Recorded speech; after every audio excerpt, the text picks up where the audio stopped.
This oral history of museum computing is provided by Rob Weisberg and was recorded on the 23rd of April, 2021 by Paul Marty and Kathy Jones. So I've been at the Met for almost 27 years, all of it in the publications department, which is now called Publications and Editorial. All of it in the same office, which I'm not in right now. Um, but I think I've had 4 different titles in that time, 7 or 8 different informal job descriptions. I was hired as a computer specialist. Then I was a desktop publishing manager. Then I was an assistant managing editor, even though I was not an assistant, I was not a manager, and I was not an editor. Now I'm a senior project manager, and I've had that title for about 7 or 8 years. Um, so they brought me in 1994 to bring in-house desktop publishing to our publications process. We've consistently made about 30 to 35 books a year at the Met. So that's probably the largest sort of in-house museum publications department anywhere in the world. And they wanted to take a process that had always been outsourced to outside vendors or to the printer, which was actually doing the typesetting and all of the computer corrections. And this is for the text. We still use outside color separators for our images. But they wanted some control over that process in-house. And even though I did not have an art background, I did not have a museum background, I did go to a school that had a good art reputation, so that helped. But really, they were just looking for a person who had done a lot of desktop publishing, and I guess just sort of fit their idea of the process they wanted. Fortunately for me, they didn't really have a good idea about what that process was going to be, so I had a lot of room to sort of grow into the position. But they also needed what we would now call a technologist, but back then just meant the computer person. Uh, and since the Met back then did not even support Macs, I was also the person who would come in and load all the software onto the Macs in the office, who would maintain our server, because back then the server was a Mac Performa on a shelf in my office, and the backups, which were the little tapes that you would sort of plug into the server and do it that way. So back then, they told me when I was first brought on that I would work on the smaller books, on our quarterly bulletins, our annual report, because they had no idea that the desktop publishing would work for our larger books. And back then we were doing books that were 600 pages. We would do one of those every year or two. Um, and I would get files on 3.5-inch floppy disks, and I would be doing all the printouts when the books would go to the printer. But the hardest part for me when I first got there was convincing the editors that this was going to work. We have very high editorial standards. The editors were used to having a lot of sort of personal stake in the production process. They would walk around the office with X-Acto knives so they could go and go to the galleys that were down on the flats. And if they didn't like the kerning, they could go and they could cut 2 letters out of the flat and move them apart ever so slightly, or move them together ever so slightly. So I had to win them over because I wasn't their manager or anything. I had to make them feel that this process was going to bring them the quality that they expected. Um, so I had a few things in my favor. I knew proofreading marks. I knew sort of good editorial work. And we were kind of starting from nothing, so the expectations were low. I also didn't have anyone looking over my shoulder. There was no one who did that exact work, so I didn't have somebody saying, "This is our process. You have to do it. You have to do it our way." So on the first time where I set galleys for our bulletin, all of the italics fell out of of the galleys when I set them. The editor had given me a disk in probably WordStar at that point. And when they saw the galleys, they said, well, I'm not sure this desktop publishing thing is going to work out. So I was able to spend the weekend reading up on the floor of a bookstore on how to handle this. I got a book that had a floppy disk in a plastic packet, and it had a utility on it, like a tiny utility on it that stripped out all the formatting from the Word or the WordPerfect or the Nota Bene files. And Nota Bene was a scholarly version of Xywrite, and it would spit out plain text with quark tags, and voila, problem solved. And it was my mostly my ability to make shortcuts like that, but also figure out what seemed like these genius moments, which really were just always solving my sort of most idiot moments. Um, and that was really the progress over the first few years that I was there. I was in between the production managers and the editors, so I was really always able to have some influence over the workflow. If the editor wanted more time to do corrections and the production manager really needed to get stuff out to the printer to get them started on making blue lines, I was always able to sort of negotiate from one sort of side to the other. I used to joke that my job was 5% desktop publishing and 95% unlicensed psychotherapy. Um, and uh, I told that at a conference, I think 15 years later, and it still got a laugh. So I think it's still kind of true of this kind of position. Um, so a lot of my work was convincing colleagues that the process would work, whether it was making galleys where all the formatting stayed in, or doing corrections really quickly, but for a lot of pages, um, and sort of winning them over to be a victim of my own success, which meant that the editors now could always walk down the hall and make another round of corrections.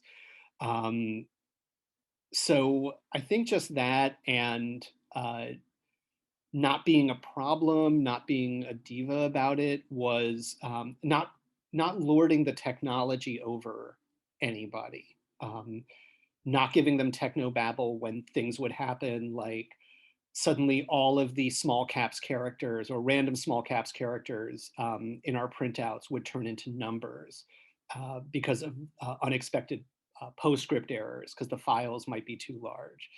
Um, I tried not to make any of that the problem of the people who needed me to get the work done. So that was that was sort of a quick lesson that whatever the technology role of my job was, is it was really a human role. It was really about being collegial, and I don't think that that's ever changed, even as all the technologies have changed. Obviously, we can do a lot more. Every few years, there were sort of advances in what the fonts could do. We could start working with more foreign language characters. I was able to bring curators into my office, and we would hunt for that one archaic Korean character out of thousands that were sort of buried in the glyphs panel of the font. Um, and that kind of work always wins people over, because I think a lot of working in a museum is not just, or when you're sort of in a department that's often referred to as a support department, a lot of the job is not just meeting crazy deadlines, but actually sort of seeming to do the impossible. So suddenly you can put archaic characters on a computer screen in front of a curator, um, or suddenly you can make Tibetan fonts sort of work even when all of the accents are shifting over a few lines. Um, so that was always, I think, and that's always been the most enjoyable part of the job, is winning people over to the process, even if it's infuriating when you sort of have to build that trust, or when people miss deadlines, and you're expected to make those up because you can do the work more quickly. Um, So even as all of my job descriptions have changed, and even as the technology changed from floppy disks to SideQuest disks to zip disks to CDs and DVDs, and now just WeTransfer and um, FTPs, um, the human element has always been um, the fun part of the job, and it's been the part of the job that I've really wanted to excel in, even if the technology is sort of it's what's in the job description, it's what they think I'm being paid for. um, it's being sort of a human scale colleague that's always been the part that um, I've really enjoyed. And for somebody who doesn't have that art background or didn't have that museum background but had a publishing background, um, sort of working with all of these, so much expertise and so much knowledge, and not just in curatorial, but all of my colleagues, my editorial colleagues, whose knowledge of the material was just so incredible. Um, Being able to sort of meet them and this sort of where technology meets people, um, helped me get over the nonstop imposter syndrome of working in an art museum. Um, so that was sort of my first entry, I guess, to the job. And the first couple of years of working there was kind of establishing the basic skill sets. Um, then a couple of years in, there was a lot of turnover in the department, and I suddenly went from being kind of the new person to having sort of the most experience in the production department. And so I found myself doing a lot more workflow management, a lot more mediating the schedules. Um, I didn't have authority over the editors, but I had sort of influence on what they should be working on. And that started building kind of my obsession with what we now call organizational design or organizational culture. But that back then was just sort of workflow and trying to be organized. And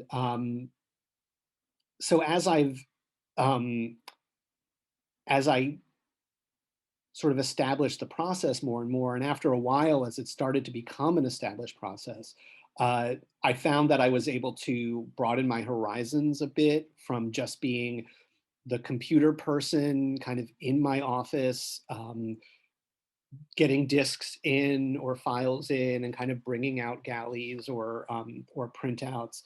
I was able to start working with different teams in my department, and then starting to work with other people around the museum, starting to kind of dig my nose into project management in the museum, which meant going around and kind of introducing myself to people in other departments, um, and kind of winning them over, because like a lot of museums were a very siloed operation. So people would always be a little nervous when I would come from a different department and just want to talk to them about project management or whatever software they were using for scheduling. Um, so building those kinds of internal networks was always something that really excited me. And I remember I was in a leadership program, and this was even about 12, 13 years after I'd been at the museum already. Um, but I really got to meet people in all different areas of the museum. And that really made me want to know more about museums as workplaces and what my ability might be to influence that in a positive way. And I always felt that those sort of early days of sort of mediating between technology, which can always be about sort of new processes or kind of secret processes, um, and then using that as kind of an entree to demystify other parts of the museum. Because I've always seen the technology as not something that I wanted to hoard. I never wanted to be the only person who knew how Quark worked, even though when I first got there, I was the only person whose computer was powerful enough to be able to do it. I always wanted more people to know how to do the work that I could. Um, just because as a workflow person, it's awful to have a workflow that depends completely on one singular expert. Um, but also because why shouldn't more people know how to use it? If more people are able to do that work in Quark or InDesign, it means that I can start experimenting with digital publishing and things like that. Or I can start working on some of the really gnarly problems about, say, working with foreign languages, or um, working or uh, helping to reboot our label program, which after about, I think about 7 or 8 years ago. So after, I guess that must have been like almost 20 years of working on books, I started to work more on the label process, and um, helped reboot what was kind of a toxic workflow back then, with a few different departments involved and kind of no real accountability and very personalized idiosyncratic workflows. Um, so I was able to work with a new design team and build new templates and new InDesign lessons for all of our designers. And that has been a regular process of teaching people not just how to use the program, but how to, not just what our best practices are, but how to develop best practices, but how not to have them so strict that people don't have any room to kind of be themselves and learn new things themselves. And as long as as long as you teach other people what you know, I'm always thrilled when people correct me or build upon the work that I've done. So I think the exciting part for me has always been, what are kind of the human implications of bringing technology into a workplace that, or an institution that is kind of defined by analog. And this goes back to what I was when we were talking about Museum Computer Network.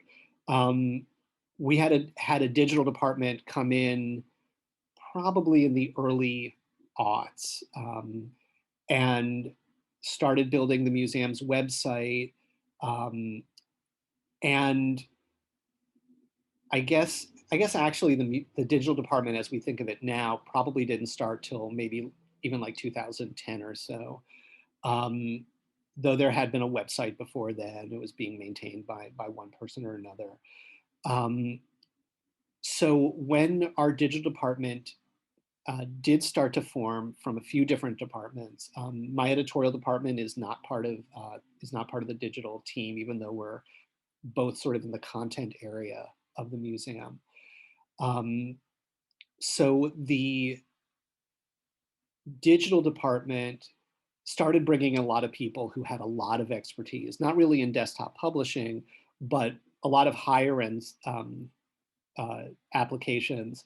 So I went from kind of being the technology expert in the institution to really being in the middle, and certainly probably on the low end of the technical knowledge compared to people in the digital department, but I could speak the language for people in analog, in print, or in other departments.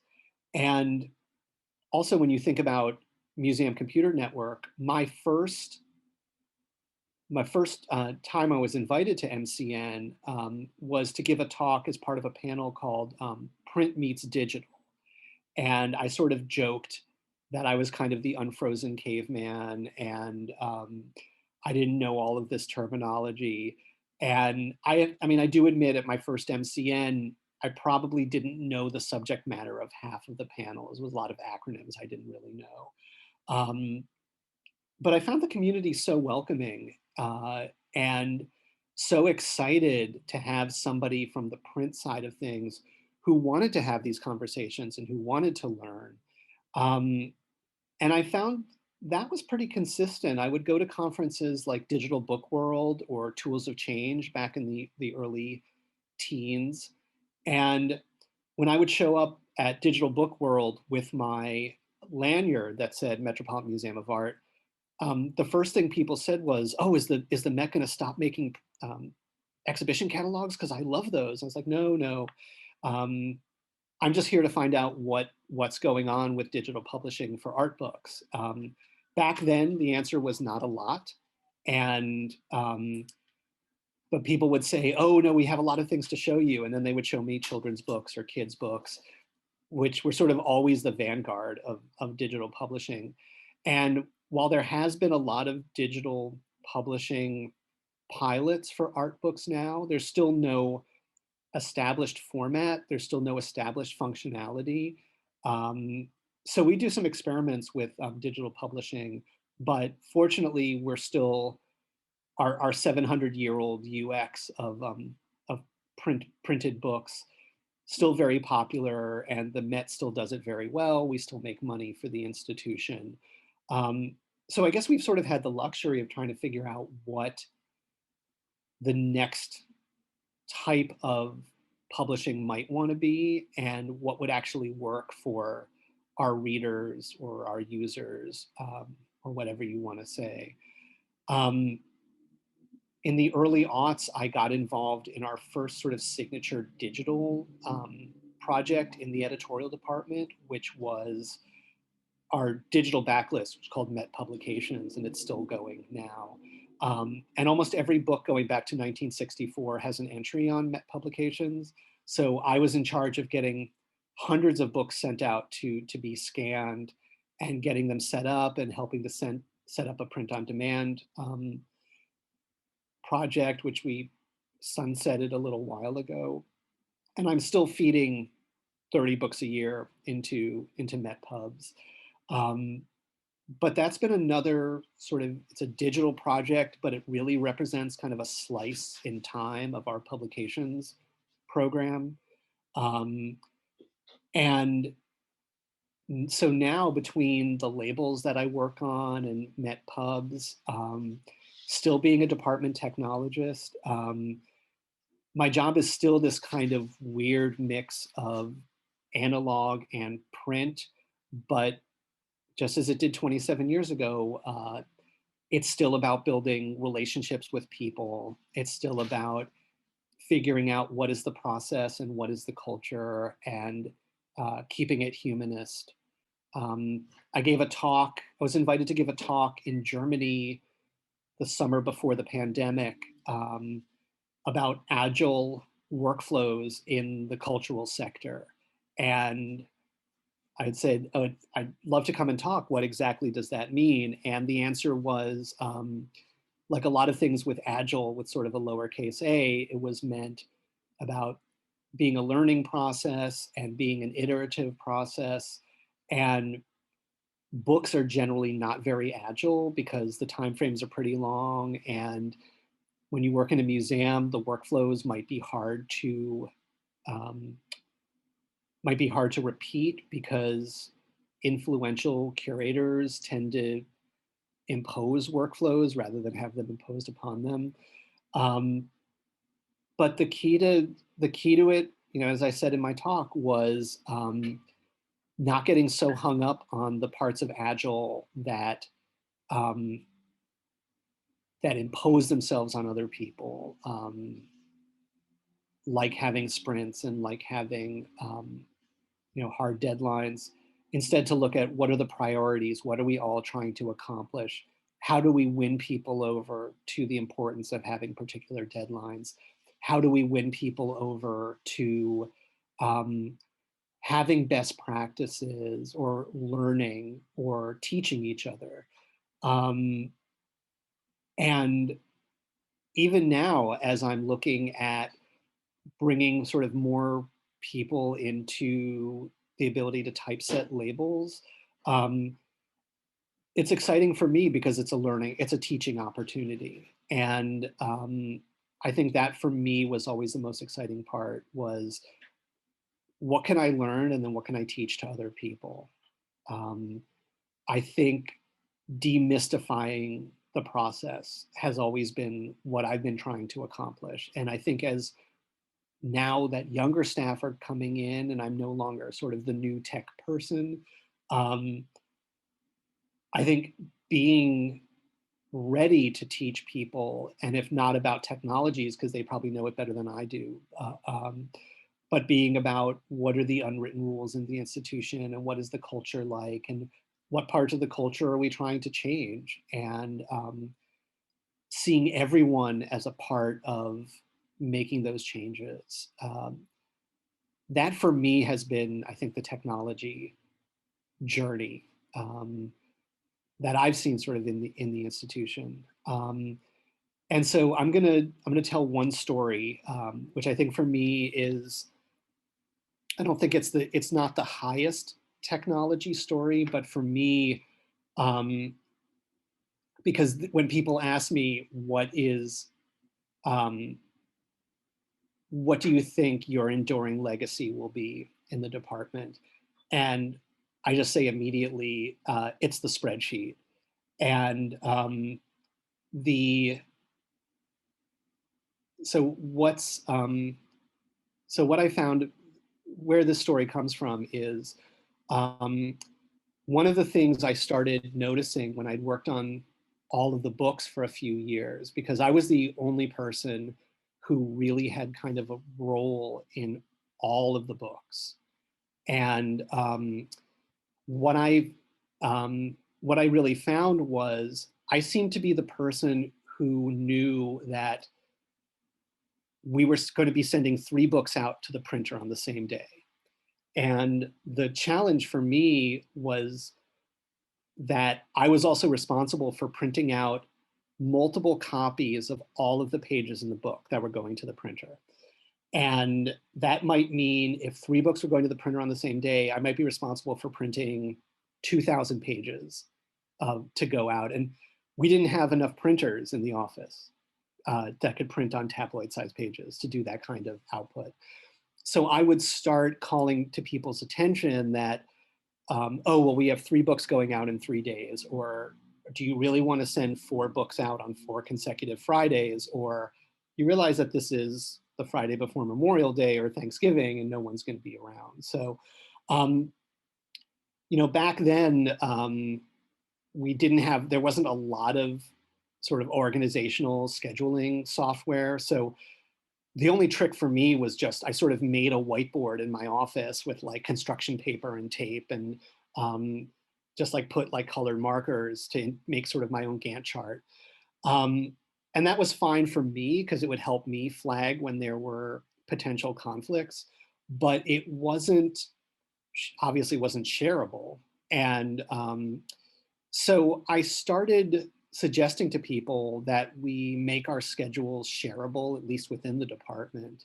Um, and um, since I had some sort of influence over kind of the workflow, um, I went through a process of just trying to bring people together. And Excel was the only program that everyone had in common and felt sort of comfortable using, even if it was just as a grid and not for any of its formulas.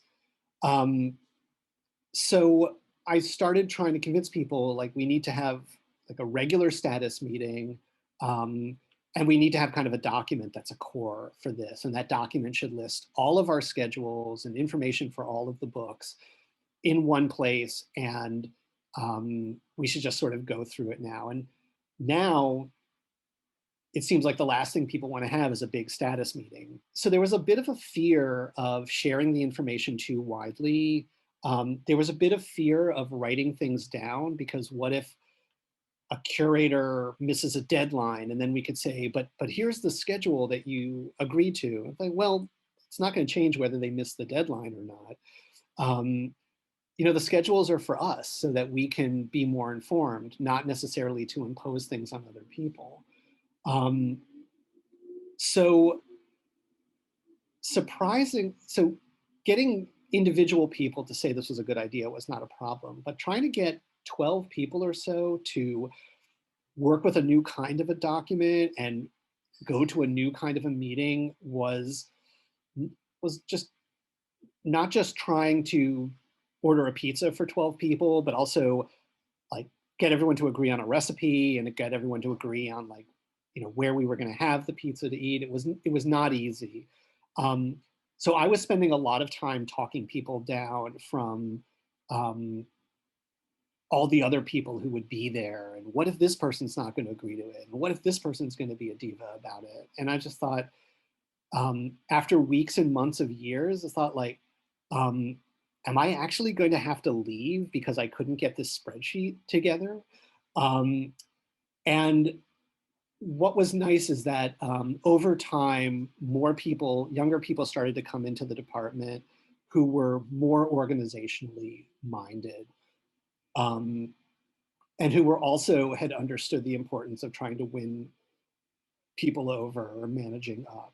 Um, so, you say now, like, don't let the matrix tell you who you are. So don't let the matrix tell you that it's too difficult to launch something.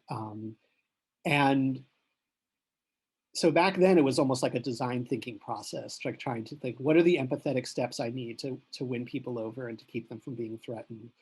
Um, and if you think of MCN now, you think of all of the workplace psychology sessions or empathy sessions at MCN. So back then I sort of felt like I was sort of trailblazing and trying to win people over by understanding their objections. So in the end, no one quit. We got our meeting, and the spreadsheet was more and more of kind of the core document of the department. Um, Other people started to take it over and work with it and add with it. And I don't even go to the meeting anymore that the spreadsheet is kind of the core of. I started working more with labels, so I brought that same spreadsheet mentality over, and we used that as a shared document between multiple departments. Um, and now it's kind of exciting that people come in and have no idea that there was a time where we didn't have something like this and we didn't share this kind of information and we didn't put it on a server. We didn't make it easy for multiple people to access. Um, so as I said, this spreadsheet story, which when I talk to people in the org culture world, um, and actually somebody who I interviewed years ago for my website, they said, "Oh, you have to tell the story of the spreadsheet." And I thought, so here I get to tell the story of the spreadsheet. Um, and I think it's kind of the ultimate story because it's so not about the technology. And we've tried to bring in other apps. I tried to bring in Basecamp, which didn't work as well because Basecamp sort of sets up alternate workflows to email.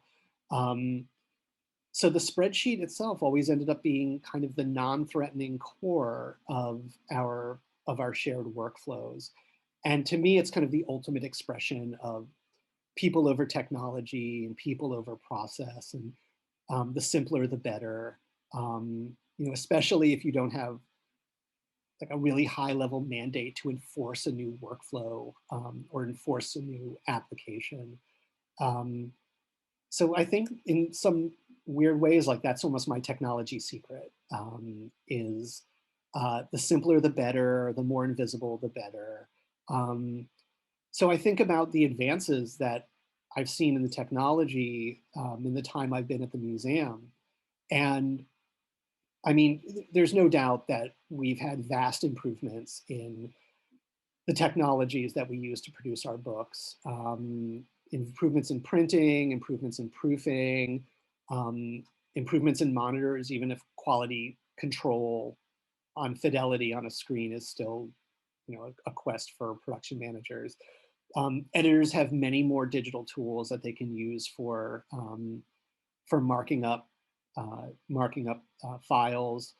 Um, we can send our files all over the world in a few minutes instead of uploading for hours or having to print stuff out and try to get to the last FedEx in Manhattan before the end of the day. Um, but for all of those, I think the real strides that we've had have been in trust and collaboration and de-escalating, in empathy and treating people as colleagues and not just deadlines, even if they do miss their deadlines. Um, and I think that the technology or being the person who sort of deals most closely with the technology has maybe had a role in shielding people from these new sort of mystical processes. Um, but now I know, I mean, from experience, when a new technology gets proposed to us, or I want to bring in a new technology, the first thing you think about is, how is this going to affect the people? How is this going to affect my colleagues, my team, people I don't know yet who work in the museum, people who work in other museums, and our visitors, whether they're in the building or outside. Um, so I mean, it's been a technology journey, but it's been a huge it's been a huge humanizing journey. And um, that for me is the sort of the essence of museum technology, is just letting people do better work and letting people be more human inside of the institution. So that's what I'm proudest about in my 27 years in museum technology. You know, that is just a brilliant story. I mean, it is really, I just loved it. I loved every every bit of it. Um, and you know, Rob, just to hear the sort of sweep of the processes that you've gone through at the Met, and to have this philosophical approach that is not about the technology, it's about the people. I mean, this certainly connects to a theme that we've heard through a lot of Yeah. these histories as well. Oh, and by the way, I should just say, wait until we get all these online, and you can hear Greg Alber's memory of building digital catalogs. I mean, the two of your stories mesh together so nicely. Well, Greg is the person who invited me to MCN, my first MCN. It was his panel. And we sort of ran the continuum from Greg's kind of very building digital publishing from the ground up at the Getty, to people at the Cooper Hewitt and the Harvard Art Museums, who were kind of in the middle of sort of building a new process, or in the case of the Cooper Hewitt, I think they both were going through a process of closing their institutions and very much building technology as sort of part of the visitor experience, and that was how it related to publishing. But for me, it was really, how do we make technology work for 30 print books a year, because that wasn't going to change. So I had to be very careful not to break the process, because if one of our books didn't get there for the opening of a show, because I was indulging myself in some new software, um, it was, that not only was that going to be bad for me, but it was bad for everyone. So I had to, the way to respect the people I worked with was to be as careful with the technology, or as if I'm experimenting, be as careful with the experimentation as possible. Um, and I've tried a few digital publishing processes over the years, and they haven't always worked out. And I think maybe if we weren't so committed to keeping print going, maybe we would have gone farther with some of these experiments. Some of these are experiments with things that Greg has worked on, or some of the online scholarly catalog initiative people have worked on. That was about 10 years ago. Um, but it's also been exciting to have other museums ask us, well, how are you doing your backlist project? How does MetPubs work for you? Because if they've wanted that kind of record of their publishing program, they've often come to us to say, how did you put that together? And I would then turn around and say, okay, how are you doing digital publishing? How are you doing, how are you working with your digital department for some kind of new product? So that's been an exciting part of the digital, is just how much easier it is to have these discussions, and how much easier it is to sort of share processes. Obviously, what the Getty has done is great, because it's open source, it's packaging free software, And it's been really influential, but it's been exciting being parts of these digital discussions when I am the person who comes from this analog background. So I'm sort of an emissary from a very print heavy department. Um, but just now we had one of the new head of design at the Met organized a just informal symposium of 5 or 6 different museums. What's your label process? What digital tools do you use to get your label work done? And in labels, obviously, it's all about winning over curatorial, and it's all about working with the riggers and your buildings colleagues. And it's all about being ADA compliant too. So I guess I learned a lot of good lessons in trying to win over those editors back in the early days of all the italics falling out, and just having to say, trust me, these new tools are going to make things easier. They're not going to jeopardize the quality that's so important for us. So, but yeah, it's always been about sort of quietly moving us forward while still bringing everyone along. And I'm really conscious of people sometimes can feel like digital have-nots when there's a lot of new digital going around. And I think because of my own sort of imposter syndrome about working in an art museum, or being the person who was supposed to know all the secret technologies, I'm really sensitive to people feeling that they're being left behind. And obviously I came in when we still had mechanical artists in the department.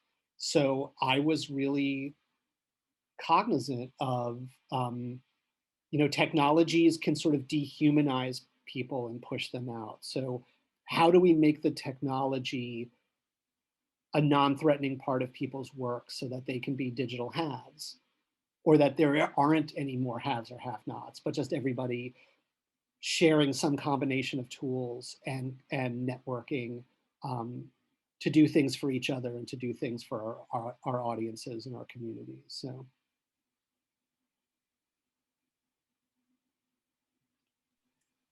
Well, it's just brilliant. I appreciated all your insights so Sure. much. Kathy, did you have any questions before we wrap up?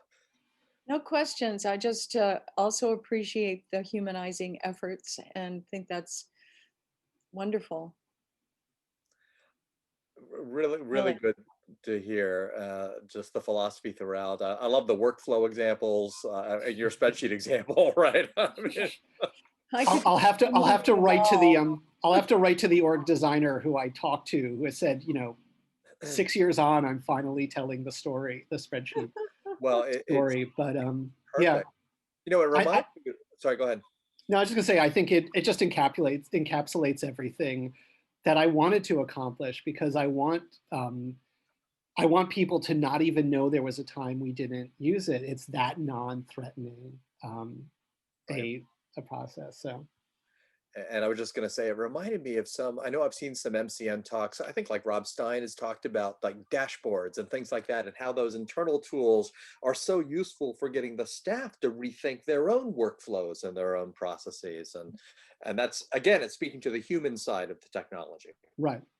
But also knowing, a dashboard can be a little bit threatening, because it can make somebody feels like, oh, everyone's going to see that Right. I only move. Right. Somebody's going to see that I only move 2 of these a year, or somebody's going to see that our part of the site doesn't get as many hits. Like, actually, our part of the site gets a lot of them, but you still have to win people over, and you still have to kind of meet people where they are to have these discussions about what the different numbers mean on the dashboard, and why does that one project number, why is project number 613 still there when we're up to 950? So it's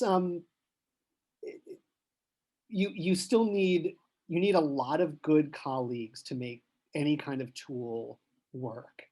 And I think that's been the most important lesson for me. And I feel like, in the same way that my job titles changed every few years, I feel like my horizon has changed every few years. And maybe technology's been kind of the entree for that, or the entry for that, but maybe the golden ticket for that. But it'll, end of the day, it's still about the people, which I feel is like when someone leaves a museum, that's what they always say, like, I came here for the art, and now I really love the people. And I feel like for me, I came there and I really love the people, and now I love the art too. But I feel like no one ever says that about the technology. So, which means that the technology has to come below the people, and it has to come below the subject matter of your institution, why you're there, which is for your audiences and your communities. So